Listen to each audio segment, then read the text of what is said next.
What's good, Life and Poetry fam? Welcome back. We are now at part 3 of the journey to book number 2, with your boy, your host, published author, MarcusT. This guy, right? Part 3, guys. Before we get into that, I'm going to do a quick recap, guys. So we started off with this journey here, as we're going to break down my journey to successfully creating and publishing my second book, Intimacy, Poetic Expressions, a book of poetry, which is linked in the description down below. I don't think I've said that in the other videos, guys, but remember, it is always going to be linked in the description down below, as well as the link to the first book, Love in the Eyes of the Author, a collection of spoken word pieces, both by yours truly, MarcusT. This guy always will be in the description down below. In any other book or any other thing creative that we develop or create will be down there in the description down below. Feel free to check it out. Remember, they're both available via paperback and Kindle, and you can purchase them both on Amazon.com. Right? So let's jump in, guys. So the recap, right? We started off with part 1 was how it started. How did I get to the space of even think about writing the second book? How did I get through the process to get to the writing phase, right?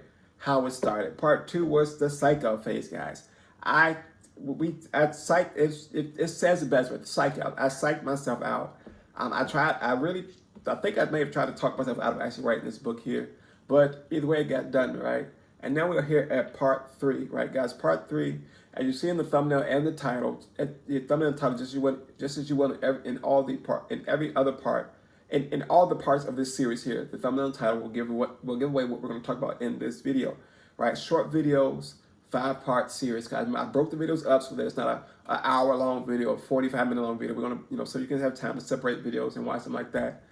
So part 3 is the writing process, guys. Life and poetry family. The writing process gave me, and I quote, forgive the language. Forgive the language. It gave me complete hell to write this book. And I'm going to tell you why. One of the biggest issues and obstacles I had to face with this book here, I only want to say it out loud. I'm going to say it though, because I made it through. I had to work through a huge, elongated phase of writer's block. Writer's block. Writer's block. Guys, you know writer's block can be that thing that can set you down like in a heartbeat. It can literally put you in a space of ready to give up, and you just don't know what to do with your life when you get there sometime, right? But if you don't know what writer's block is, guys, here's the definition of it, guys.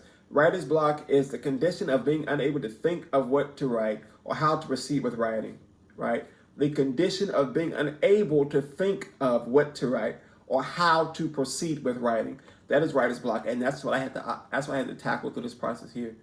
I think I said in the last video, whatever video it was, that this book could have been out at the end of last year, but because I suffered from a huge case of writer's block, I was just stuck and I didn't know how to proceed.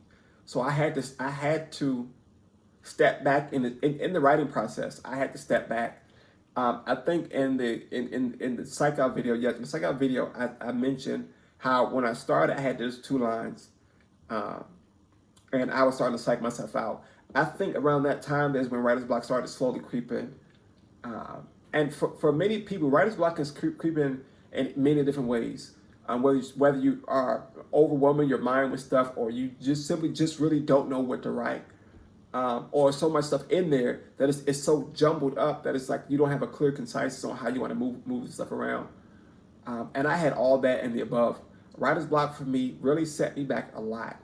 And in that space, I was able to maneuver out, you play peekaboo. I was able to do that from time to time. I was able to get a few pieces done. But those pieces that I peekabooed in, I really had to go back when I overcame the writer's block I had to go back and really edit those pieces to make them fit in a more clear, concise way. Because truth be told, they were all over the place.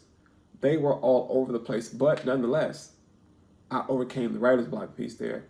And again, writer's block can come in many different ways, and there are ways to combat writer's block. Um, and I think I did a video on this on writer's block, on combating writer's block before. I don't know if I don't know what actually. Dang, I don't know how I don't remember. I don't know if I did it right, but okay. But I'm gonna give you a few points here on how you can overcome writer's block. Right, it is in one of my series before. I don't know if it's in the poetry series, the poetry 101 series. It may be in this series. I don't know, but if not, here are some ways to combat writer's block. Right, one, enhance your workspace. Right, open up your space. Right, like I write I write in confinements of wherever I'm at. Sometimes you gotta maybe go outside, like sit in the park, allow that space to breathe, open up that space there, right? Two, you can use use different writing techniques, right? Just play around with techniques that allow your mind to spin, allow your mind to spin, right?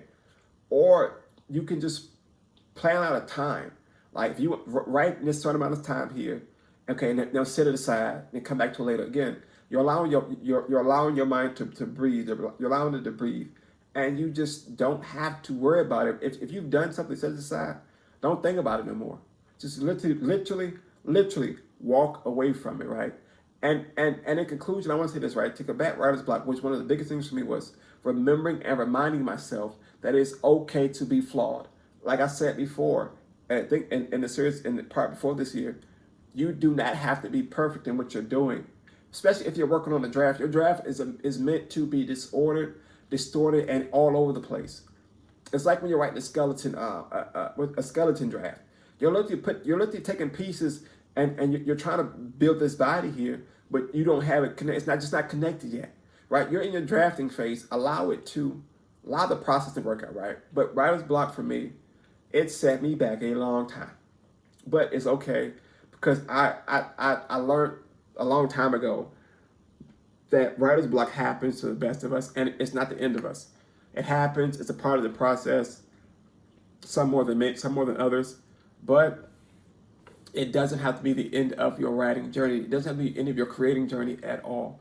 Again, allow your mind to breathe. Take time, step back, and breathe.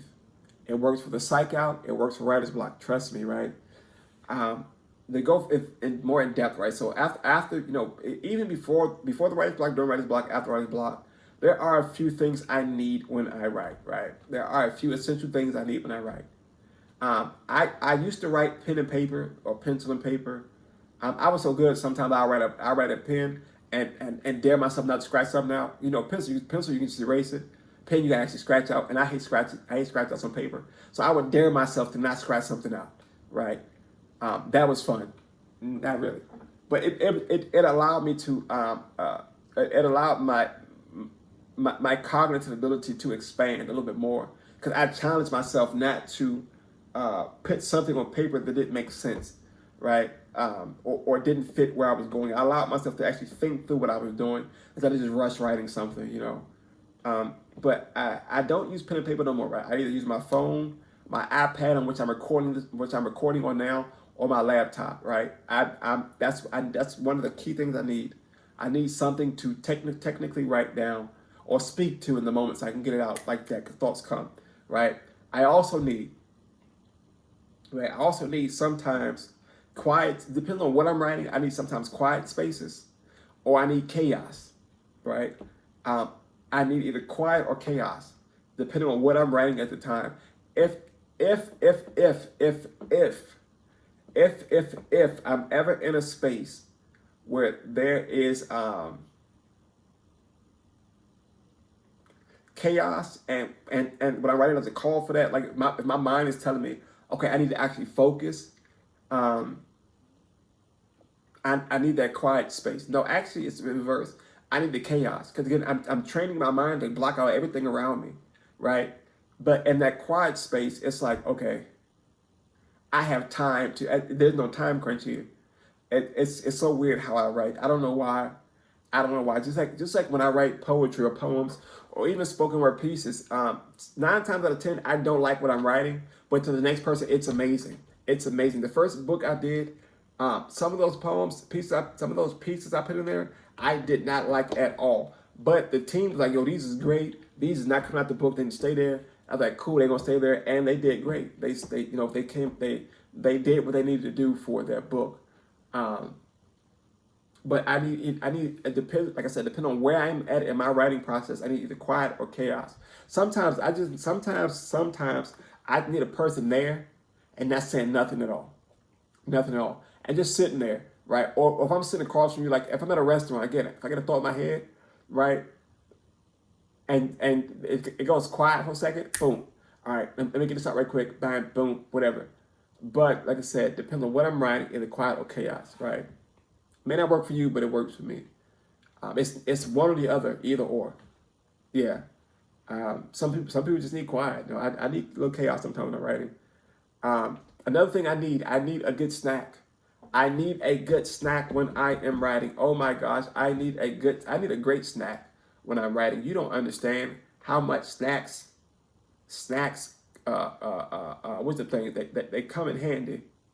Snacks come in handy when I am writing, whether it's a Pop-Tart or this, that, the third. I need something to hold me over as I'm diving into what I'm doing, and yeah. Also, what I need when I'm writing, I need that topic. Sometimes, again, like I said, when it comes to publishing stuff, I go to God and we sit and we figure something like that. But if I'm writing just for myself, I have to find. If I'm writing just to, just to write and open my mind up and allow my mind to run, what I do is I will take a topic from something I see, something I hear, something I just thought, something I just ate, or something around me from the environment or the element that I'm in, and I'll use that as the base topic to write. Right? That's one big thing. One big thing anybody needs to write something about. You need a topic. What are you writing about? Your topic, right? Another thing I need imagination. I have to have a clear space of great imagination. Now, I can turn my switch on and off when it comes to imagination. It's some things don't call for imagination, especially if you're writing about something that's in reality. Sometimes imagination goes great, but if you want to get those hard hitting points, sometimes you got to be more specific, more precise on what you're doing. So sometimes you got to tone it down a little bit, with the dimmer switch, a little bit. Sometimes that imagination doesn't get a chance to run as wide as you want it to, but that's fine as well. That's fine. That's fine. I don't like it. I like my imagination to be high, but sometimes you got to do what you got to do, right? Lastly but not least, I need great creative space. I need a great creative space, meaning I have to make sure that my surrounding space, meaning my bubble, is secured for me to write. I don't let, like I said in the other video, I don't let nothing penetrate my creative space. When I'm in that space of creating, nothing can change my mind. Nothing can take away from where I'm at in that time period, in that space. And it's really just that simple sometimes. Oh, I need some of this here, something to drink. That's some tea, some with sugar in it. That sugar keep you moving, right?